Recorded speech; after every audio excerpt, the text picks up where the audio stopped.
जो 10,000 हमें वोट मिलता था वो लगभग 85,000 तक हम पहुंचे हैं। तो एक बहुत बेहतरीन चुनाव लड़ाया गया। जनता ने दिल खोलकर समर्थन किया कि हरियाणा लूट करके खा गए, ठीक है, लेकिन अकेले कैसे लूट करके खा गए। तो अपनी हिस्सेदारी सुनिश्चित करने के लिए उस मीटिंग में इस प्रकार की बातचीत को प्रायोजित किया गया था। सवाल मेरा आपसे यह है कि क्या बाबू बेटा के सेंट्रिक होने से चुनाव में नुकसान हुआ है आपको? आज पूरे स्पष्ट रूप से मैं इस बात को कहना चाहता हूं कि हमारे ही कुछ विधायकों ने नौकरियों पर जो टिप्पणी की, हालांकि वो ना तो पार्टी के विचार थे, ना ही वो हमारे नेताओं की विचारधारा थी, लेकिन नौकरियों के ऊपर कुछ ऐसी टिप्पणियां की जिससे नुकसान हुआ। हमने देखा कुमारी शैलजा तो आपकी सीट पे प्रचार करने नहीं आई, तो ये डायनामिक्स तो दिखा ना पूरे चुनाव में कि भाई जहां हुड्डा के कैंडिडेट हैं वहां शैलजा जी नहीं जाएंगी, जहां शैलजा के कैंडिडेट है वहां हुड्डा साहब नहीं जाएंगे। नहीं, ऐसा नहीं है। तो जब अगर कोई आप मान लीजिए कि आप चुनाव के लिए अप्लाई करते कि जी मुझे चुनाव लड़ना है, लेकिन जो कंपटीटर है वो देखिए 3 बार से हारा हुआ है, तो आप उसको टिकट मत दो, आप ये दलील दोगे ना।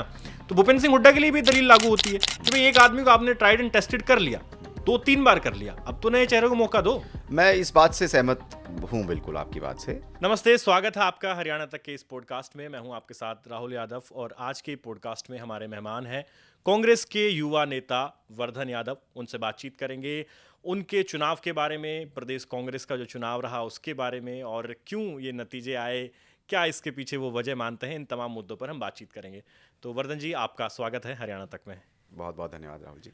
आपने चुनाव लड़ा, पहली बार टिकट लेकर आए, बादशाहपुर असेंबली सबसे बड़ी हरियाणा की वोटों के लिहाज से देखें, और बड़ा एक सोशल मीडिया पे भी आपके चुनाव की चर्चा रही, लेकिन आप चुनाव हार जाते हैं। 84,000 वोट आपको हालांकि मिले, 30% के लगभग वोट शेयर, और फिर प्रदेश में कांग्रेस भी जो है वो चुनाव हार जाती है। तो क्या वजह मानते हैं आप, पहले तो खुद के चुनाव हारने के पीछे और फिर प्रदेश में जो पार्टी का प्रदर्शन रहा उसके पीछे? देखिए, सबसे पहले तो मैं आपके चैनल के माध्यम से पूरे समस्त हरियाणा की जनता को, बादशाहपुर विधानसभा की जनता को धन्यवाद देता हूं कि उन्होंने लगभग भारतीय जनता पार्टी के बराबर का वोट शेयर कांग्रेस पार्टी को दिया। और हरियाणा में, क्योंकि लोकतंत्र में राहुल जी 2 ही पक्ष होते हैं, एक सत्ता पक्ष होता है, एक विपक्ष होता है। एक मजबूत विपक्ष की भूमिका में आज कांग्रेस पार्टी इस चुनाव के बाद आई है। तो हरियाणा की कांग्रेस, हरियाणा की जनता के द्वारा जो दिया गया जनादेश है, उसको हम पूरी विनम्रता के साथ तो स्वीकार करते हैं और जनता का धन्यवाद करते हैं।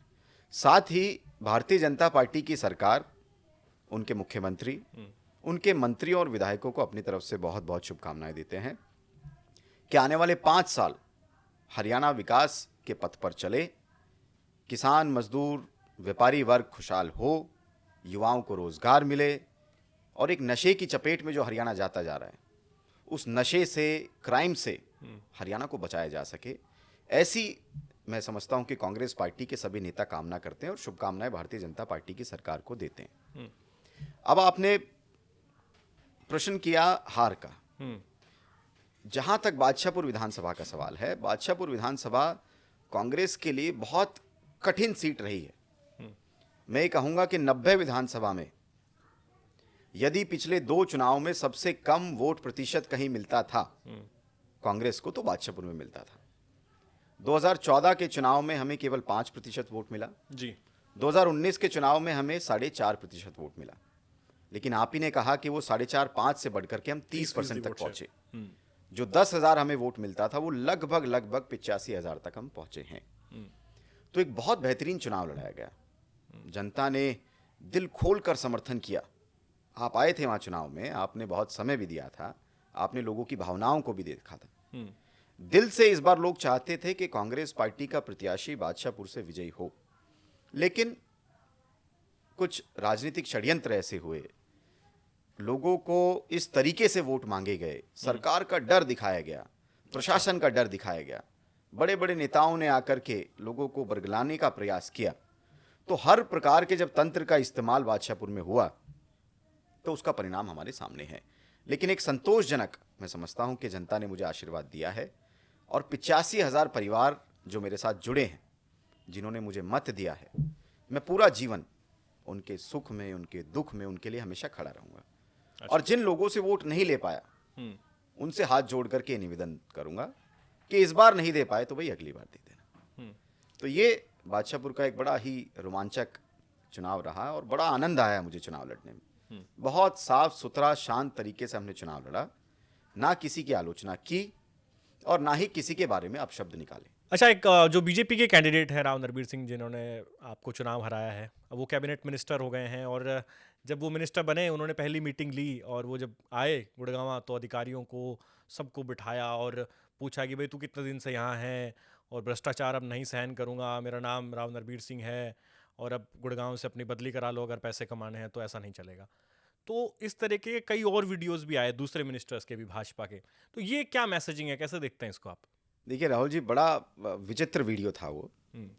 उसकी प्लानिंग जिस हिसाब से की गई थी, लगभग उस वीडियो को आए हुए भी 1 महीने से ज़्यादा हो गया। और अभी 2 दिन पहले ही उस मीटिंग के अंदर भाजपा के विधायक का एक बहुत कट्टर समर्थक था उस दिन। 2 दिन पहले मुझे कहीं शादी में मिले वो। अच्छा। मैंने उनसे पूछा, भाई साहब इतने बड़े बड़े वक्तव्य आपके विधायक और मंत्री ने 2 अधिकारियों के खिलाफ दिए, स्पेशली 2 को टारगेट किया कि कमरे से बाहर निकल जाओ, कब से हो गुड़गांव में, तो आपने 1 महीने तक उनके ऊपर अभी तक ये बताओ कि क्या कार्रवाई की है? तो उनका जवाब बड़ा जो है आश्चर्यजनक था। भाजपा के विधायक और मंत्री के समर्थक ये कहते हैं कि उनके ऊपर कार्रवाई नहीं करनी थी। जो शब्द वहां भाजपा के मंत्री ने इस्तेमाल किए कि गुड़गांव को लूट करके खा गए, अब्दाली बन गए, भाई आप थे कहां 10 साल से?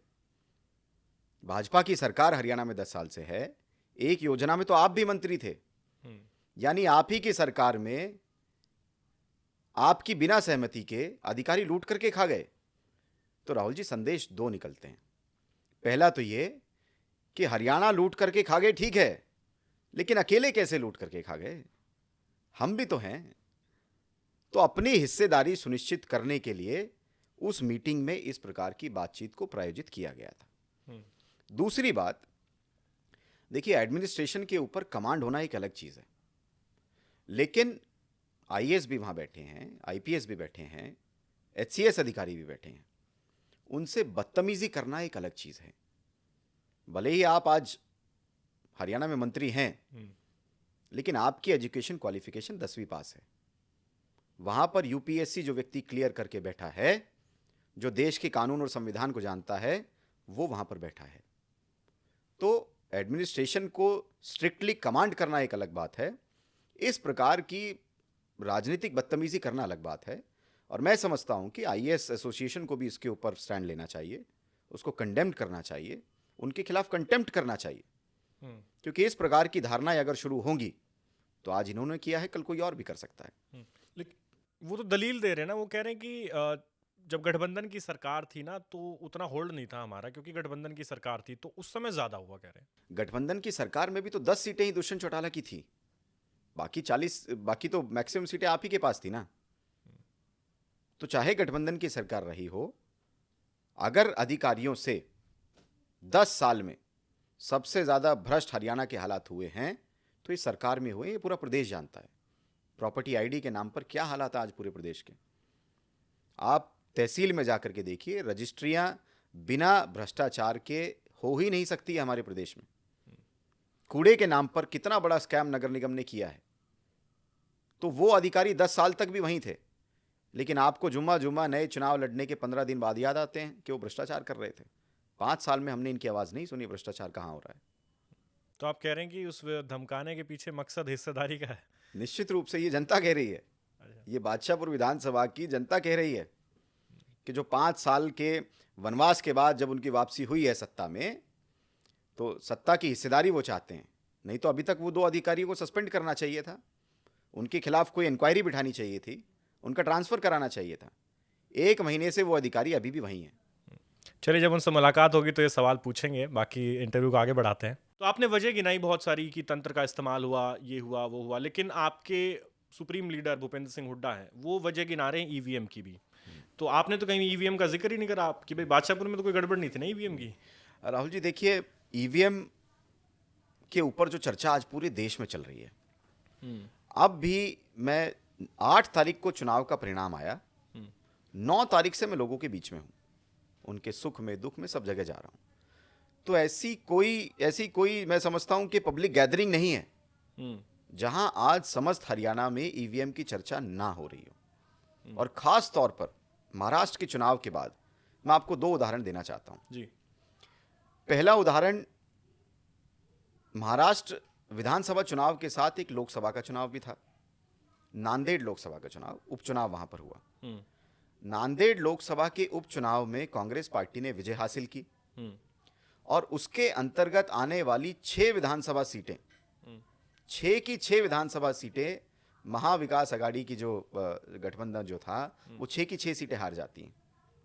अब एक ही वोटर एक ही बूथ पे जाके 2 बटन जब दबाता है, लोकसभा में तो उसने कांग्रेस को वोट दिया जो कि एक नेशनल नैरेटिव का चुनाव होता है, बड़े चेहरे का चुनाव होता है, यानी लोकसभा के चुनाव में उसने प्रधानमंत्री मोदी जी के चेहरे को नकार दिया जी। और विधानसभा का जब वो वोट वही व्यक्ति जाकर के डालता है तो उसने वोट दिया अजीत पवार, शिंदे और देवेंद्र फडणवीस को, यानी जो 3 महाभ्रष्ट तिगड़ी जो है पूरे देश की, उनको मोदी जी से भी ज्यादा समर्थन महाराष्ट्र में लोगों ने दिया। एक लोकसभा की जो हम बात कर रहे हैं, और नांदेड़ लोकसभा के और 6 विधानसभाओं के परिणाम को देखें तो 1,60,000 वोटों का अंतर है जी। तो ये बहुत अप्रत्याशित है। ऐसे ही महाराष्ट्र की 2 विधानसभा सीटों में एक जगह जहां से कांग्रेस का प्रत्याशी हारा, वहां उसको एक गांव से 0 वोट मिले, एक भी वोट नहीं मिले। वो वीडियो आपने पूरे देश में देखी होगी। गांव के लोगों ने जाकर के जिला कलेक्ट्रेट को घेरने का प्रयास किया, वहां खड़े होकर के चिल्ला करके कहा कि गांव ने वोट दिए हैं लेकिन एक भी वोट ना आना। प्रश्न चिन्ह खड़े करता है ईवीएम पर। एक विधानसभा सीट में शरद पवार जी के उम्मीदवार चुनाव जीते हैं जी। उस विधानसभा सीट के एक गांव में लगभग 850 वोट भाजपा के गठबंधन को मिले हैं और लगभग 950 वोट कांग्रेस के गठबंधन को मिले हैं, पवार साहब के जो है प्रत्याशी को मिले हैं। लेकिन पूरा गांव आज प्रदर्शन करके जिला कलेक्ट्रेट पर यह कह रहा है कि मुश्किल से 100 वोट अगर हम गिने तो वो भाजपा के गठबंधन के थे। और उन्होंने ये तक विनती लिखित में दे दी प्रशासन को कि हम अपने गांव में अपने पैसे से हम बैलेट से चुनाव कराना चाहते हैं, आप केवल इस गांव का, इस बूथ का बैलेट से चुनाव करा लीजिए। चुनाव आयोग से उन्होंने जो है शिकायत भी की है, निवेदन भी किया है, उससे साफ हो जाएगा। तो ये जो वाक्य रहे। अब हरियाणा की अगर हम बात करें तो 3 महीने 4 महीने पहले लोकसभा का चुनाव होता है जी। लोकसभा के चुनाव में हमें भाजपा से ज्यादा सीटें भी मिलती हैं। 5 सीटें हमने जीती, हम 9 सीटें लड़े, 5 जीती। और भाजपा से ज्यादा वोट शेयर भी मिलता है, भाजपा से ज्यादा विधानसभा सीटों पर हम जीत हासिल भी करते हैं। लोकसभा के अगर परिणाम को देखें तो 46 सीटों पर हम जीत के निकले, 44 पे भाजपा का गठबंधन जीत के निकला। तो वो चुनाव भी नेशनल नैरेटिव का चुनाव था, मोदी जी के चेहरे पर लड़ा गया। वहां पर लोगों ने मोदी जी के चेहरे से ज्यादा कांग्रेस पार्टी को पसंद किया, कांग्रेस को ज्यादा सीटें दी। और वहीं जब विधानसभा का चुनाव आता है 3 महीने 4 महीने बाद, जो 10 साल की मनोहर लाल खट्टर जी की सरकार, दुष्यंत चौटाला की जो सरकार थी, जो शायद हरियाणा के इतिहास में सबसे जन विरोधी सरकार थी, ऐसा लोग कह रहे हैं, मैं नहीं कह रहा। उस सरकार के ऊपर जब जनादेश देने की बात आती है, सैनी जी तो 2 महीने 3 महीने पहले आए, उससे पहले दुष्यंत चौटाला और खट्टर साहब ने सरकार चलाई। तो जब उस सरकार को जनादेश देने की बात आती है तो उनको पूर्ण बहुमत 47-48 सीटें मिलती हैं। जो 2014 में जब पूरे देश में मोदी लहर थी, पूर्ण बहुमत की भाजपा की सरकार पहली बार बनी। और किन मुद्दों पर बनी कि हम भ्रष्टाचार को 100 दिन में खत्म करेंगे, हम विदेशों से काला धन लेकर के आएंगे, हम आपके खाते में 15-15 लाख डालेंगे। वो माहौल जब बना, उसके बाद भी हरियाणा में जब सरकार बनी तो इतनी सीटें नहीं आई थी जितनी अब आई। तो ये नतीजे निश्चित रूप से भूपेंद्र सिंह हुड्डा जी ने जो कहा है, कांग्रेस पार्टी जो कह रही है, वो बहुत अप्रत्याशित है। ईवीएम के ऊपर सवाल खड़े हो रहे हैं और पूरे देश में हो रहे हैं। लेकिन वर्धन, जब आप ईवीएम पे सवाल उठाते हैं या कांग्रेस के लोग ईवीएम का जिक्र करते हैं तो फिर बीजेपी एक डिफेंस में ये बात दलील लेकर आती है कि भाई जहाँ पे ये लोग जीतते हैं वहाँ ईवीएम में गड़बड़ नहीं होती क्या? वो झारखंड का एग्जाम्पल दे देते हैं, वो तमिलनाडु का एग्जाम्पल दे देते हैं, वो तेलंगाना का एग्जाम्पल देते हैं, माफ़ कीजिए, वो तेलंगाना की बात करते हैं। तो जब हरियाणा की भी अगर हम बात करें तो जिन सीटों पे आपके लोग जीत कर आए हैं, तो अगर आपको ईवीएम पे भरोसा नहीं है, ईवीएम पे आप कह रहे हैं कोई सुनवाई नहीं हो रही है, तो फिर ये जो जीते हुए विधायक हैं आपके, लोग कह रहे हैं भाई ये इस्तीफा दें और ये आए कि भाई हम जो है ईवीएम से चुने हुए हैं, हमें ईवीएम पे भरोसा नहीं है। देखिए, पहली बात तो मैं आपकी बात से सहमत हूं। दो चीजें एक साथ नहीं चल सकती। अब हम ईवीएम के ऊपर सवाल भी उठाते रहें और भाजपा के खिलाफ चुनाव भी लड़ते रहें। हाँ, उसी प्रक्रिया ये से। ये दो चीजें एक साथ तो नहीं चल सकती। कांग्रेस पार्टी आज देश के लोकतांत्रिक सिस्टम की विपक्ष की सबसे बड़ी पार्टी है, तो ये शुरुआत कांग्रेस को ही करनी होगी। आगामी दिल्ली विधानसभा चुनाव है, कांग्रेस को बहिष्कार करना चाहिए चुनाव का। तो पहली बात, ईवीएम के ऊपर सवाल तो उठ रहे हैं, और ईवीएम के ऊपर जब हम सवाल उठाते हैं तो हमें साथ साथ चुनावों का भी बहिष्कार एक समय पर आने के बाद करना ही पड़ेगा, तभी हम इस देश के लोकतंत्र को बचा सकते हैं। जहां तक अन्य राज्यों की जो आपने बात मुझे कही, देखिए, बहुत बड़े झूठ को छुपाने के लिए एक छोटा सा सच का चिराग भी जलाना पड़ता है। आप कह रहे हैं बैलेंसिंग चलती है। तो आप ऐसा क्यों हो रहा है इस देश में कि जो आर्थिक और राजनीतिक तौर से मजबूत प्रदेश हैं, वहां तो भाजपा की सरकारें बन रही हैं, और जो बड़े कंट्रोवर्शियल से स्टेट हैं, जहां ना आर्थिक परिस्थितियां ठीक हैं, जहां ना राजनीतिक परिस्थितियां ठीक हैं, उन स्टेटों में विपक्ष क्या कांग्रेस की सरकारें बन जाती हैं, जिनको पता है 5 साल आपके पास करने के लिए वहां कुछ है नहीं। तो बहुत बड़े झूठ के साथ एक छोटा सा सच का चिराग भी साथ चल रहा है, जो ये कहने पर मजबूर करता है कि जहां आप चुनाव जीत रहे हैं वहां भी तो ईवीएम थी। लेकिन तेलंगाना और कर्नाटक जैसे स्टेट तो काफी फाइनेंशियली भी काफी स्ट्रांग है। लेकिन वहां भारतीय जनता पार्टी का सुपड़ा साफ है। साउथ इंडिया में भारतीय जनता पार्टी है कहाँ? अच्छा। तेलंगाना में तो बिल्कुल साफ है, कर्नाटका में थोड़ी बहुत थी, लेकिन मैं समझता हूँ कि येदियुरप्पा जी का जो एक बहुत बड़ा करप्शन स्कैंडल जो वहाँ पर आया, तो पूरा प्रदेश चाहता था कि भाजपा सत्ता में ना आए, तो उनको रोकने के लिए वहाँ कांग्रेस का एक बहुत अच्छा मॉडल स्थापित हुआ है। अच्छा, अब यहाँ पे कांग्रेस पार्टी में आप अगर रीजन स्पेसिफिक बात करूँ कि साउथ हरियाणा में लगभग 5 या 6 यादव कैंडिडेट उतारे, लेकिन एक भी कैंडिडेट जीत दर्ज नहीं कर पाया, जबकि बीजेपी का स्ट्राइक रेट काफ़ी बेहतर है। और एक बार फिर से इस पूरे एरिया में एक नांगल चौधरी की सीट को छोड़ दें तो तमाम सीटें जो हैं वो भारतीय जनता पार्टी के खाते में गई हैं। तो एक वीडियो वायरल हुआ चुनाव नतीजे आने के बाद, जिसमें राव इंद्रजीत सिंह खड़े होकर ये कह रहे थे कि भूपेंद्र सिंह हुड्डा चीफ मिनिस्टर कैसे बनेंगे, हम बनने देंगे तब बनेंगे ना। तो वो उस वीडियो को इस तरीके से प्रेजेंट किया गया कि भाई ये राव इंद्रजीत सिंह बनाम भूपेंद्र सिंह हुड्डा या फिर यादव बनाम जाट का नैरेटिव था, और अब देखिए इसमें जो है हुड्डा साहब को रोक दिया गया है। वो जो है हार के पीछे इंद्रजीत और इस फैक्टर को बड़ा बताया गया। देखिए, मैं आपकी बात से सहमत हूँ। दक्षिणी हरियाणा में कांग्रेस पार्टी एक भी सीट नहीं निकाल पाई, यानी जो यादव कैंडिडेट थे, यादव बहुमूल्य इलाके में हम नहीं जिता पाए। उसके पीछे राहुल जी बहुत से कारण थे, केवल एक राव इंद्रजीत सिंह फैक्टर नहीं था। अगर वो इतने बड़े फैक्टर होते तो 15 राउंड की काउंटिंग के बाद उनकी सुपुत्री जी चुनाव हार रही थी। 2 राउंड की काउंटिंग बंद होती है और वो चुनाव जीत जाती है। और कितने वोटों से जीतती हैं? 2,000-2,500 वोटों से चुनाव जीतती हैं। तो वो फैक्टर तो हमने अटेली में देख लिया, कितना चला है या कितना नहीं चला। लेकिन ये चिंता का विषय है कि इतने बड़े क्षेत्र में जहां पर हमारे पास 26 सीटें हैं दक्षिणी हरियाणा में, वहां कांग्रेस का एक भी यादव कैंडिडेट नहीं जीत करके आया, जिसके पीछे एक बहुत बड़ा माहौल तैयार किया गया भाजपा द्वारा, आरएसएस द्वारा। और उस माहौल में आहुति कुछ कांग्रेस के लोगों ने भी डालने का काम किया। आज पूरे स्पष्ट रूप से मैं इस बात को कहना चाहता हूं कि हमारे ही कुछ विधायकों ने नौकरियों पर जो टिप्पणी की, हालांकि वो ना तो पार्टी के विचार थे, ना ही वो हमारे नेताओं की विचारधारा थी, लेकिन नौकरियों के ऊपर कुछ ऐसी टिप्पणियां की जिससे नुकसान हुआ। हमारे ही कुछ विधायकों ने धर्म के ऊपर, सांप्रदायिकता के ऊपर कुछ भाषण दिए चुनाव से 2 दिन पहले, 3 दिन पहले। उन भाषणों को आरएसएस के माध्यम से नीचे तक, गांव-गांव तक बहुत सर्कुलेट किया गया। हालांकि उन भाषणों की आवश्यकता नहीं थी। चुनाव में उनको वोट लेने के लिए धर्म और सांप्रदायिकता के ऊपर नहीं बोलना चाहिए था, लेकिन उन चीज़ों का नुकसान पूरे दक्षिणी हरियाणा में कांग्रेस पार्टी को हुआ। और जो यादव्स हैं, जो अदर ओबीसीज हैं, वो एकत्रित होकर के भारतीय जनता पार्टी की सरकार बनाने के लिए लग गए, जो कि 15 दिन पहले ऐसा माहौल पूरे प्रदेश में नहीं था। एक एक व्यक्ति चाहता था कि इस बार, क्योंकि खट्टर साहब और दुष्यंत चौटाला ने हरियाणा का जो बेड़ा गर्क किया था, लोग बहुत परेशान थे और लोग चाहते थे कि इस बार कांग्रेस की सरकार बने। लेकिन एक ऐसा माहौल दोबारा क्रिएट किया गया 35 बनाम 1 पूरे प्रदेश को बांट दिया गया, जिससे भाजपा को फायदा हुआ। लेकिन आप जो बात कर रहे हैं, मतलब आप नाम नहीं ले रहे लीडर्स का, लेकिन मैं नीरज शर्मा का बयान आया, फरीदाबाद एनआईटी से आपके विधायक हैं, मामन खान का बयान आया जो उन्होंने कहा, जो आप कम्युनल एंगल की बात कर रहे हैं, तो ये जब बयान आए तो इनका खुल के खंडन भी तो नहीं किया गया। आपके पास 15 दिन थे, आपकी पार्टी के बड़े नेता आके कह सकते थे कि भाई ये स्टेटमेंट गलत है या हमारा इसके साथ कोई सहानुभूति नहीं है। कैप्टन अजय यादव इसी चीज़ का रोना रो रहे हैं कि देखिए मामन खान ने बयान दिया और हमारा चुनाव फंस गया।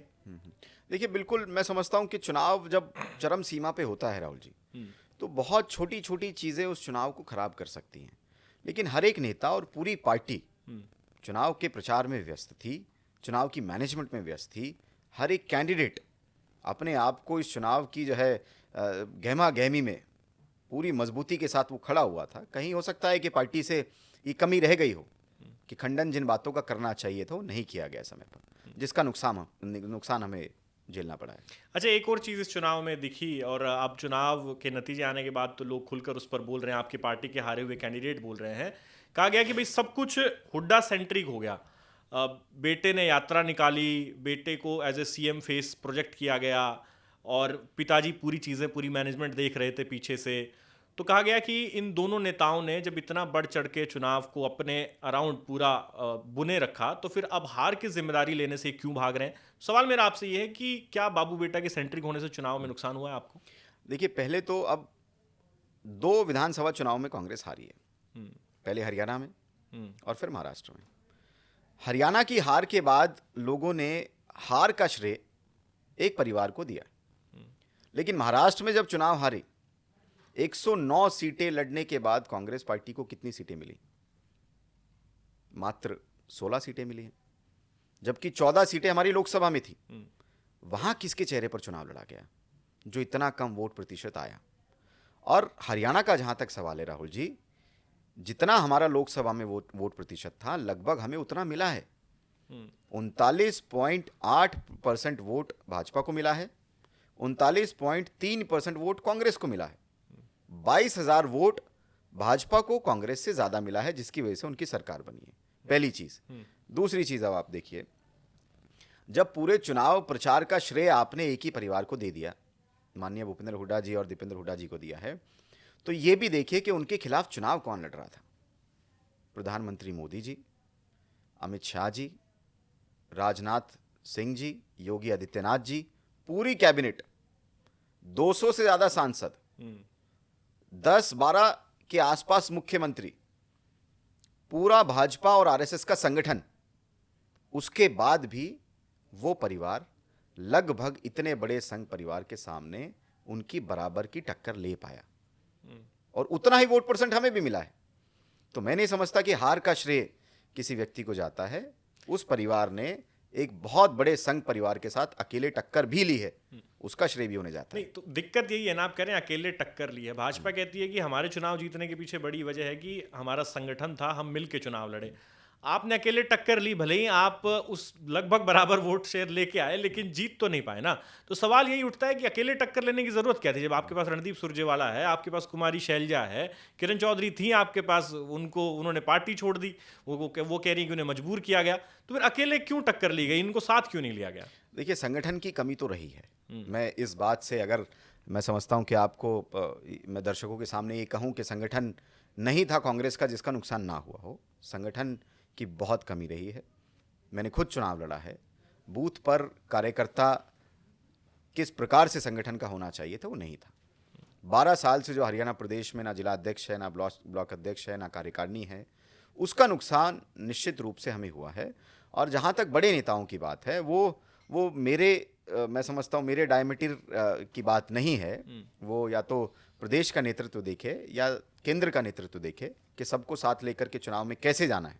और ऐसा नहीं है कि प्रयास नहीं किए गए, सभी नेता एक मंच पर आए भी थे, प्रचार भी हुआ था, प्रसार भी हुआ था, और सबको साथ लेके चलने की कोशिश भी हुई थी। मैं तो पूरे चुनाव में व्यस्त था, 20 दिन ना तो मैं किसी से बात कर पाया और ना ही कोई खबरें देख पाया।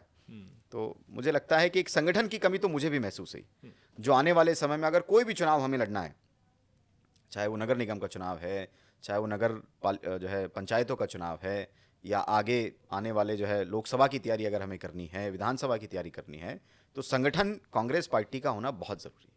लेकिन जब आप कह रहे हैं कि आप व्यस्त थे, हर आदमी यही दलील देता है कि जी हम तो अपने चुनाव में व्यस्त थे। हमने देखा कुमारी शैलजा तो आपकी सीट पे प्रचार करने नहीं आई, तो ये डायनामिक्स तो दिखा ना पूरे चुनाव में कि भाई जहाँ हुड्डा के कैंडिडेट हैं वहाँ शैलजा जी नहीं जाएंगी, जहाँ शैलजा के कैंडिडेट हैं वहाँ हुड्डा साहब नहीं जाएंगे। नहीं, ऐसा नहीं है। सिरसा की बहुत सी ऐसी सीटें हैं।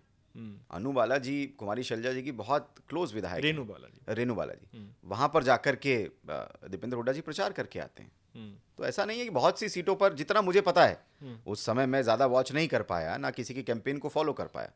तो सब जगह जहाँ जहाँ कांग्रेस पार्टी के स्टार प्रचारक जा सकते थे, प्रचार कर सकते थे, किया। हम्म। अच्छा, लेकिन कुमारी शैलजा जो एक हफ्ते कैंपेन से गायब रही, आपकी बड़ी लीडर, एक कम्युनिटी को भी वो रिप्रेजेंट करती है, एक जेंडर को भी वो रिप्रेजेंट करती है, और कहा गया कि इस चुनाव में हार के पीछे नारनौंद की एक ऐसी सीट है कि भैया जड़ जो है हार की वो वहाँ छिपी है। तो हुड्डा वहाँ पे कुमारी शैलजा जी एक रैली में जाती हैं, टिकट लगभग वो डिक्लेयर कर देती हैं कि डॉक्टर अजय चौधरी को इस बार जिता देना। लेकिन फिर टिकट आई जस्सी पेटवाड़ की जो हुड्डा कैंप के हैं। कहा गया कि यहीं से मामला बिगड़ गया और फिर जो है मैडम ने मतलब चुप्पी साध ली और वो घर बैठ गई, उसका नुकसान हुआ पार्टी को। देखिए, मैंने आपको वही कहा, जिस लेवल की आप मुझसे प्रश्न कर रहे हैं उनका जवाब मेरे पास तो नहीं हो सकता राहुल जी। या तो ये कुमारी शैलजा जी दे सकती है या केंद्र का नेतृत्व दे सकता है। हाँ, जिस प्रत्याशी की आप बात कर रहे हैं, ऐसी कोई रैली में मैंने तो नहीं सुना कि उन्होंने किसी प्रत्याशी को घोषित कर दिया हो। लेकिन जिसको भी कांग्रेस पार्टी ने अपना चुनाव चिन्ह दिया, वो व्यक्ति जीत करके आया है। जो ये बोलते हैं कि हार की जड़ एक विधानसभा है, जिसकी वजह से हम 5-7 विधानसभाएं हारी हैं, तो उस विधानसभा में हम कैसे चुनाव जीत गए? उस जड़ में से जब आप चुनाव जीत करके निकले हो, तो वहाँ क्या माहौल था, क्या नहीं था, या तो आपको लोकल लीडर्स बता सकते हैं या फिर कुमारी शैलजा जी और केंद्र का नेतृत्व बता सकता है। एक चीज़ और लोग कहते हैं कि भैया वो भूपेंद्र सिंह हुड्डा एक कंट्रोल्ड विक्ट्री चाहते थे, मतलब एक उनके समर्थकों ने एक सीटों का मिनिमम बार सेट किया था कि भाई इतनी आ जाए तो हमारी बात बन जाएगी, हुड्डा साहब सीएम बन जाएंगे। ऐसा कुछ था क्या? क्योंकि चुनाव आपने भी लड़ा। अगर अगर ऐसा होता तो विनेबल कैंडिडेट्स नहीं दिए जाते राहुल जी। कुछ सीटों पर तो हर बार ऐसा होता है कि प्रत्याशी जनता की भावनाओं के स्वरूप नहीं दिया जाता। कुछ सीटें ऐसी रहती हैं, लेकिन सबसे कम सीटें इस बार हरियाणा में ऐसी थी। अच्छा। अगर हम बात करें 2-3-4 सीटों से ज़्यादा हरियाणा के अंदर जिताऊ उम्मीदवार दिए गए, विनेबल कैंडिडेट्स दिए गए, उनके लिए प्रचार किया गया, पूरी ताकत लगाई गई। अगर ऐसा होता तो इतने अच्छे कैंडिडेट्स नहीं दिए जाते। तो पूरे हरियाणा में मैं समझता हूँ कि बहुत अच्छे प्रत्याशी दिए, एक बड़ा अच्छा हमारा चुनाव प्रचार हुआ। लेकिन एक प्रोपेगेंडा ऐसा शुरू हो गया जो विकास से अलग हट गया, जो रोजगार से अलग हट गया, जो क्राइम की जो व्यवस्था थी 10 साल की भारतीय जनता पार्टी की, उसकी चर्चा खत्म हो गई। उस प्रोपेगेंडा ने हरियाणा में विधानसभा का चुनाव भाजपा को जितवा दिया। क्योंकि आप देखिए, बड़ी बड़ी मजेदार परिस्थिति है राहुल जी। पहला ऐसा चुनाव है ये जिसमें चुनाव जीतने के बाद ना तो विधायकों का, मंत्रियों का स्वागत हो रहा है, ना भाजपा का संगठन कोई जश्न मना रहा है, ना प्रदेश के अंदर जो लोग हारे हैं, जो विपक्ष हारा है वो तो मायूस है ही, लेकिन जो सत्ता पक्ष जीत करके आया है वो भी खुशी नहीं मना रहा है। तो ऐसा ये पहला ही चुनाव है, क्योंकि ये उनको भी उम्मीद नहीं थी। भाजपा का एक एक व्यक्ति, एक एक कार्यकर्ता, एक एक संगठन का व्यक्ति ये कहता था कि इस बार कांग्रेस की सरकार बन रही है, वो लोग मान करके बैठे थे। तो बड़ी बड़ी विचित्र परिस्थिति इस बार हरियाणा के अंदर है। लेकिन जब आप ये जो फैक्ट फाइंडिंग कमेटियां बनाई गई, एक कमेटी एआईसीसी ने बनाई, एक कमेटी पीसीसी प्रेसिडेंट की अध्यक्षता में बनी है, आप गए मीटिंग में दिल्ली, मैंने देखा उन कमेटियों की, क्या बातचीत हुई है वहाँ पे? फैक्ट फाइंडिंग कमेटी क्या कर रही है, कहाँ उसकी रिपोर्ट है, सब ढूंढ रहे हैं इसको। देखिए, फैक्ट फाइंडिंग कमेटी दोनों चीज़ों के ऊपर बात कर रही है। पहले तो हमारी कमियां कहाँ रही, किन लोगों ने पार्टी के इस चुनाव में सहयोग नहीं किया, या किन लोगों ने पार्टी के अलग जाकर के विरोध में गतिविधियां की और चुनाव में प्रत्याशियों को नुकसान करने का काम किया।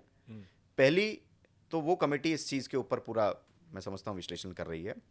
और दूसरा, ईवीएम के ऊपर भी हर एक बूथ के रिजल्ट को एनालिसिस हम लोग कर रहे हैं कि उस बूथ पर जहां कांग्रेस को जीतना चाहिए था वहां से हम नहीं जीत करके निकले, तो उसका सच में वो जनता का जनादेश है या चुनाव आयोग का जनादेश है।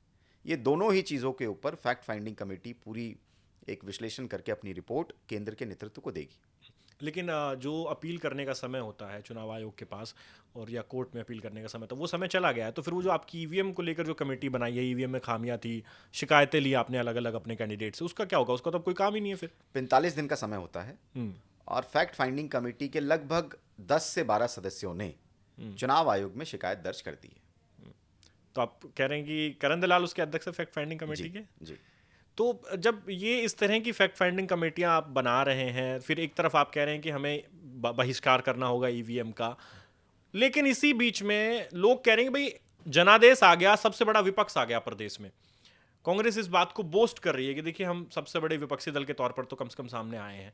फिर आप विधायक दल का, विपक्षी विधायक दल का नेता क्यों नहीं चुन पा रहे, नेता प्रतिपक्ष? अब तक चुना जाना चाहिए था, क्योंकि एक विधानसभा का सत्र बिना विधायक दल के नेता, पहली बार ऐसा हुआ। पहली बार ऐसा हुआ है।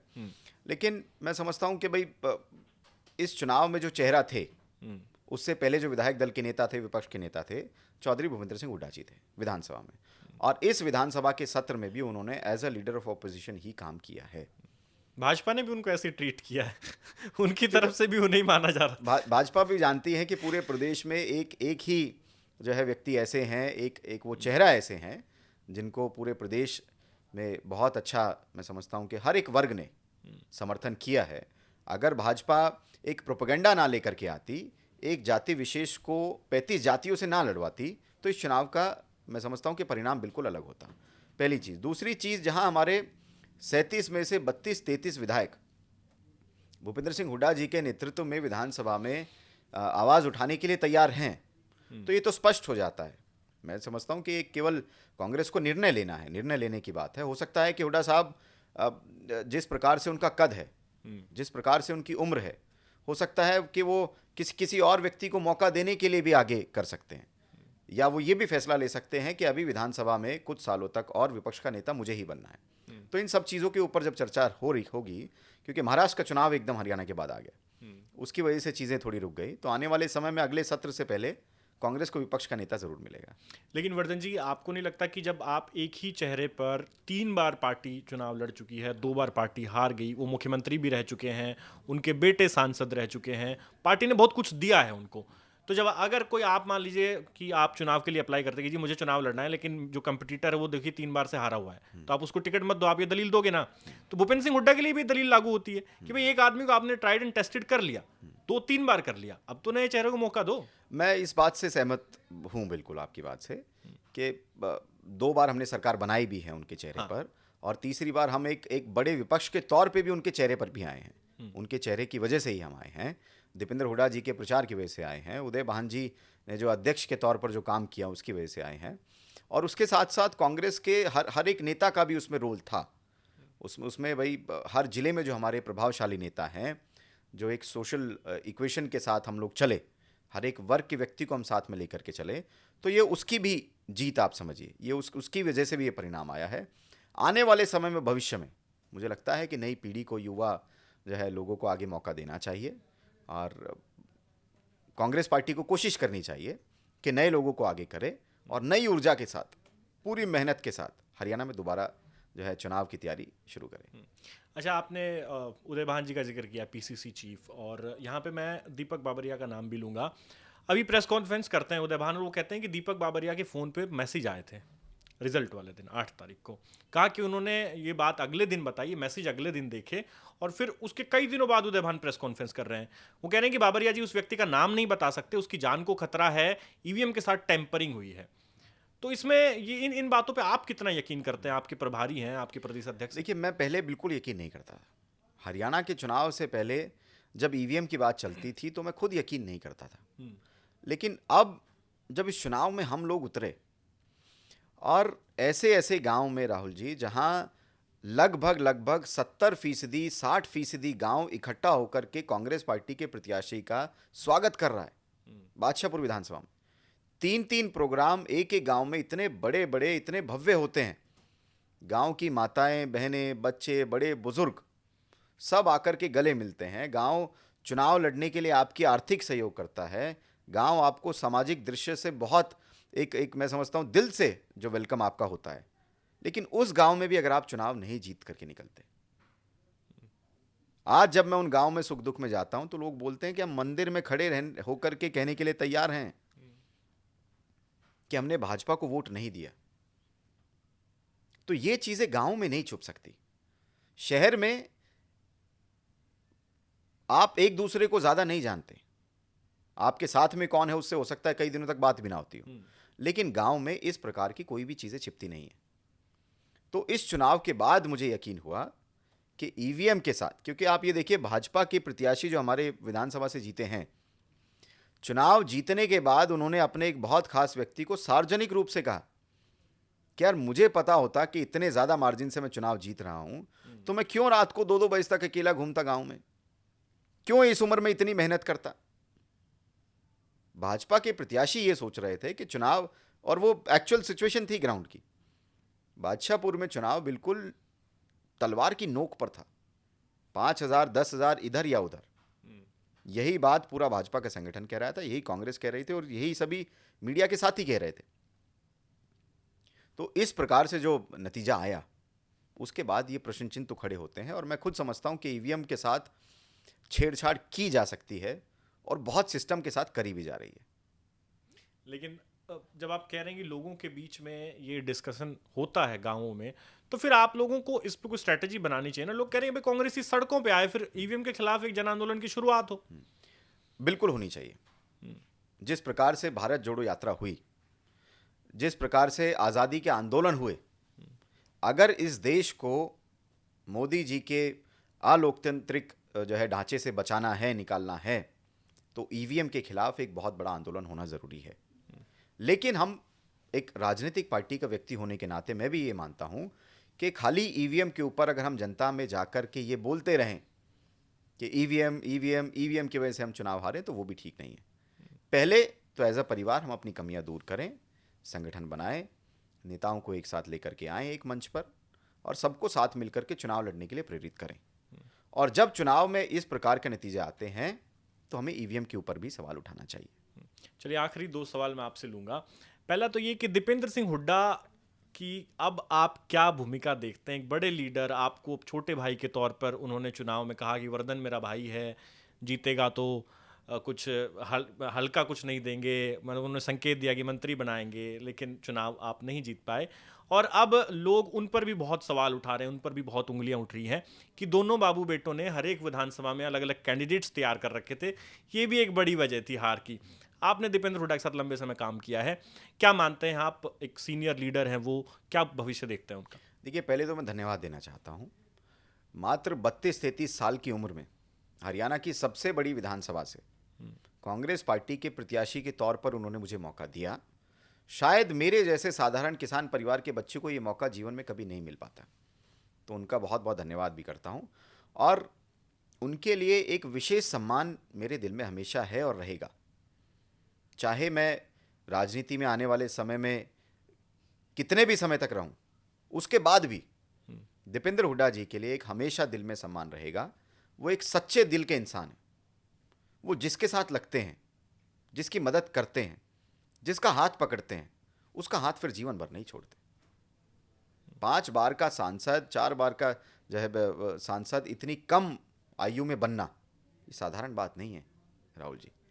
आप एक बार अपने परिवार के नाम पर चुनाव जीत सकते हैं, आप 2 बार अपने परिवार के नाम पर चुनाव जीत सकते हैं, लेकिन 2014 के बाद जो परिस्थितियां बदली हैं उसमें चुनाव जीतना, इतने भारी मार्जिन से जीतना, यानी प्रदेश की जनता, आपकी लोकसभा की जनता आपको दिल से चाहती है, आपको प्यार करती है। उनकी लोकसभा क्षेत्र में कोसली भी एक विधानसभा आता है, आप भली भांति उस क्षेत्र से परिचित हैं। इस बार जो कि यादव बहुमूल्य सीट कोसली है, वहां से वो लोकसभा में चुनाव जीत करके निकलते हैं 1 वोट से जी। तो उनके अंदर वो खूबियां हैं जो एक प्रदेश के लंबे समय तक चलने वाले नेतृत्व में होनी चाहिए, और मैं उनका पूरा सम्मान करता हूं और राजनीतिक आदर्श के तौर पर भी मैं उनको देखता हूं। चलिए, दीपेंद्र हुड्डा का आपने बता दिया, लेकिन वर्धन यादव के लिए आगे क्या है? क्योंकि यहाँ पे देख रहे हैं हम, गुड़गांव में चुनाव नगर निगम के भी होंगे, क्या कोई और चुनाव आप लड़ेंगे? आप विधायकी लड़ लिए तो लेवल विधायकी वाला ही सेट करके रखना है? ऐसा कुछ नहीं है राहुल जी। देखिए, चुनाव विधायक का कम उम्र में लड़े और चुनाव हार गए, लेकिन एक बहुत मशहूर कवि ने, शायर ने कहा है कि मलाल है पर इतना मलाल थोड़ी है, ये आंखें रोने की शिद्दत से लाल थोड़ी हैं, और मज़ा तो तब है जब हम हार कर भी हंसते रहें, हमेशा जीत जाना ही कमाल थोड़ी है। तो हार और जीत तो चुनाव का एक लोकतंत्र का पार्ट है। आपको नेता बनने के लिए बहुत समय लगता है। मैंने देखा है, आपने भी ऑब्जर्व किया होगा, लोग 5-5, 6-6 बार के विधायक, मंत्री, एमएलए, एमपी बन जाते हैं जी। लेकिन वो कभी नेता नहीं बन पाते। तो राजनीति में नेता बनने के लिए लोगों के मुद्दों को उठाना पड़ता है, लोगों के सुख में दुख में उनके साथ अपने व्यक्तिगत जीवन को छोड़ करके खड़े रहना पड़ता है। उसके लिए मैं तैयार हूँ। अब उसके बीच में जो भी मुझे चुनाव लड़ना पड़े, अब पहली बात तो ये मेरा व्यक्तिगत फैसला नहीं बचा, वो 85,000 परिवार जिन्होंने मुझे आशीर्वाद दिया है, ये फैसला अब उनका है। वो अगर कहेंगे कि नगर निगम का चुनाव लड़ना है तो वो नगर निगम का चुनाव लड़ेंगे, वो अगर कहेंगे कि लोकसभा का चुनाव लड़ना है तो लोकसभा का चुनाव लड़ेंगे, और वो अगर आदेश देंगे कि परिसीमन के बाद कौन सी विधानसभा से चुनाव लड़ना है तो फिर उस हिसाब से विधानसभा का चुनाव लड़ेंगे। जी, मतलब लेकिन राजनीति में आप लंबी पारी खेलने के मूड में हैं। 2009 में मैंने जो है कांग्रेस पार्टी के छात्र संगठन की सदस्यता ली थी, और उस दिन ये सोच करके ली थी कि अब जब सार्वजनिक जीवन में आया हूं तो पूरा जीवन समाज के लिए ही दूंगा। चलिए, तो वर्धन यादव हमारे साथ थे, इनसे बातचीत की और कांग्रेस की जो प्रदर्शन रहा, जो हार हुई, उस पर चर्चा की। कुछ चीज़ों को इन्होंने एक्सेप्ट किया, कुछ चीज़ों को ये एक्सेप्ट नहीं कर रहे हैं। सवाल बहुत सारे कांग्रेसियों पर अब उठाए जा रहे हैं, तो देखना होगा कि कांग्रेस अब आगे किस तरीके से खुद को रीशेप करती है और जो सवाल उठ रहे हैं उनका कांग्रेस के नेता क्या जवाब देते हैं। आपको बातचीत कैसी लगी कमेंट सेक्शन में लिखकर ज़रूर बताइए, और इसी तरह के पॉडकास्ट इंटरव्यूज़ देखने के लिए आप बने रहिए हरियाणा तक के साथ। आपका बहुत बहुत शुक्रिया।